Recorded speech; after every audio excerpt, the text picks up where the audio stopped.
And so in the readings today, Jesus always tries to open our eyes. He does this because we need to see things as they really are.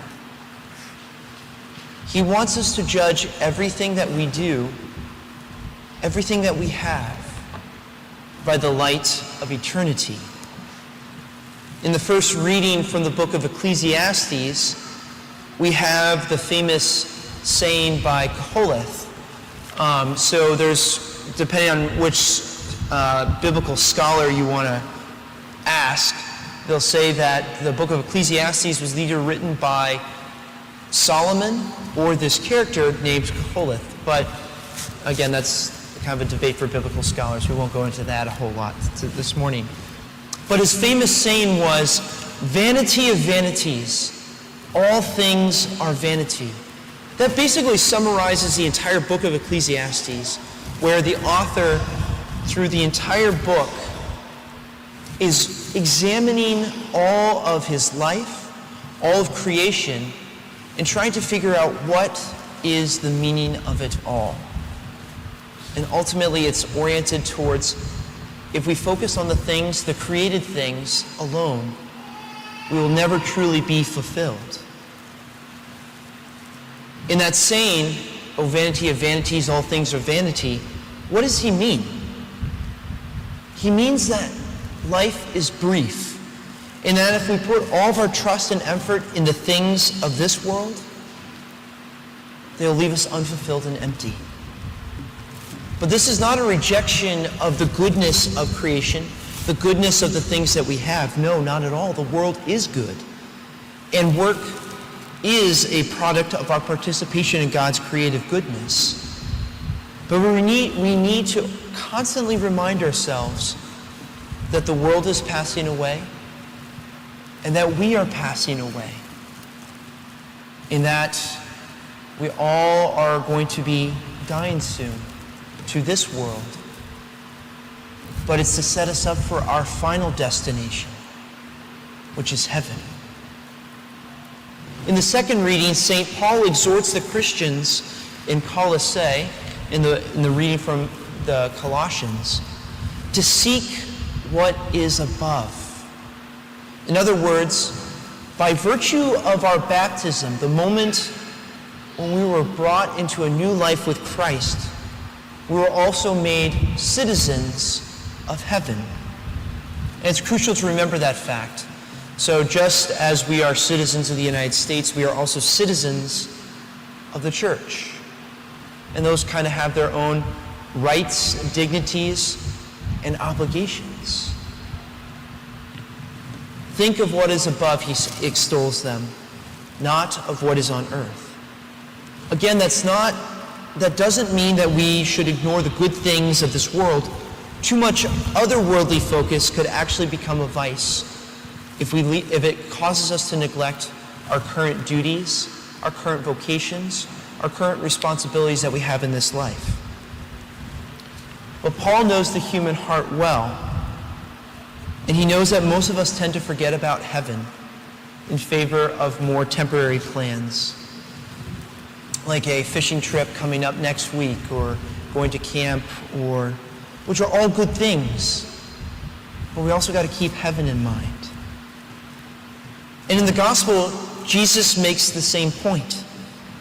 He gives us the gut-punching parable of a wealthy man who had a bountiful harvest. In Jesus' time, bountiful land, produce, and livestock signified wealth and success. So this man was sitting pretty, so much so that he decided to tear down his old barns in order to build new ones for his vast and growing wealth. I think in modern terms, we could say he's a billionaire, and he's putting his investments into the most aggressive hedge fund he can find.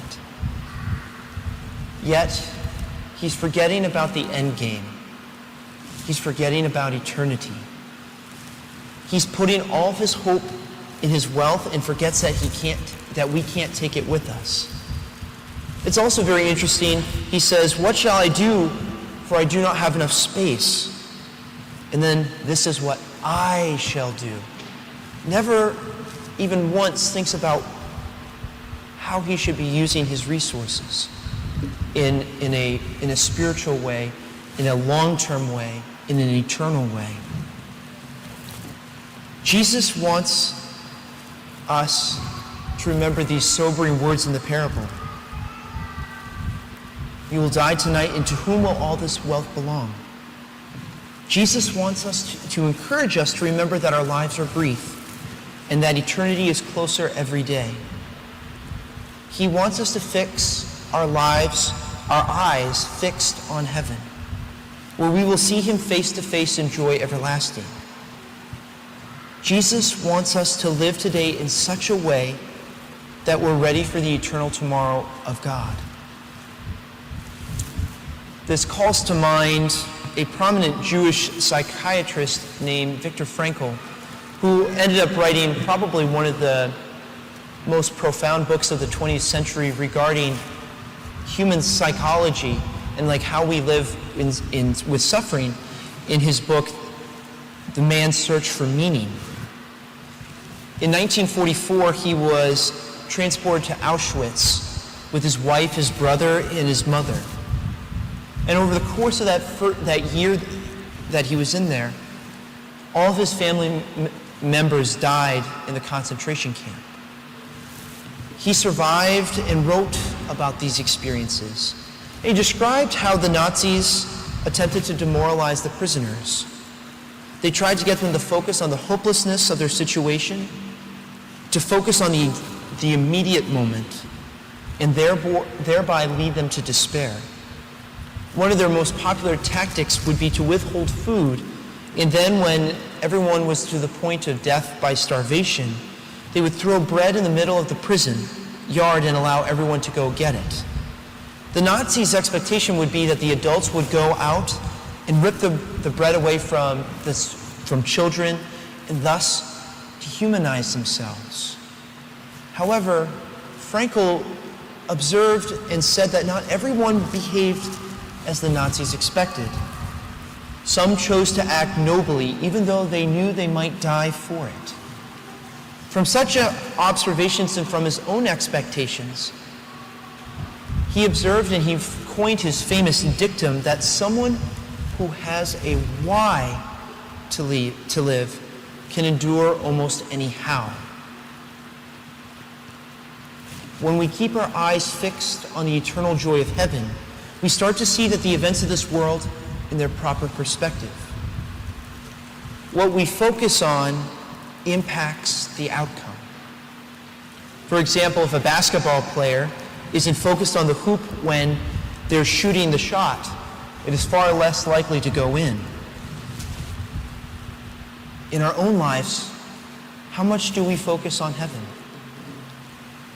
We believe and we profess it in just a few short moments in the Creed that we're created to be with God for all eternity. Do we show that focus in our lives? Do we ever think about heaven? The more we focus on that, the more our actions, the more we live our lives will have a tint of eternity to them. The Catholic author Matthew Kelly says that our actions flow from our last most dominant thought. So if our last most dominant thought is about heaven, doesn't it stand to reason that our actions will begin to be worthy of heaven? There's two practical ways that we can go about this. First of all is to read about heaven. Look to the scriptures, but especially what the Catholic Church teaches in the Catechism as to what heaven is all about. The second is to come to visit Christ in the Eucharist. And if possible, not just on Sundays, but whenever we have the opportunity. Heaven is God's eternal presence. So the tabernacle is actually heaven on earth. And in just a few short moments during this holy sacrifice of the Mass, the veil between heaven and earth will be broken. We can't see it with our eyes physically, but spiritually, heaven and earth are united for a brief moment. All time becomes one when we are present at the holy sacrifice at the Mass. So every time we come here, every time we place our offerings at the altar, we're stepping into a foretaste of heaven. We prepare our hearts to receive Jesus in the Eucharist, who comes to fill us with a treasure more precious than silver or gold or a bountiful harvest. He comes to give us his own body and blood and to prepare us to see him face to face forever. Let us now prepare ourselves to focus on heaven and to focus on him in our lives.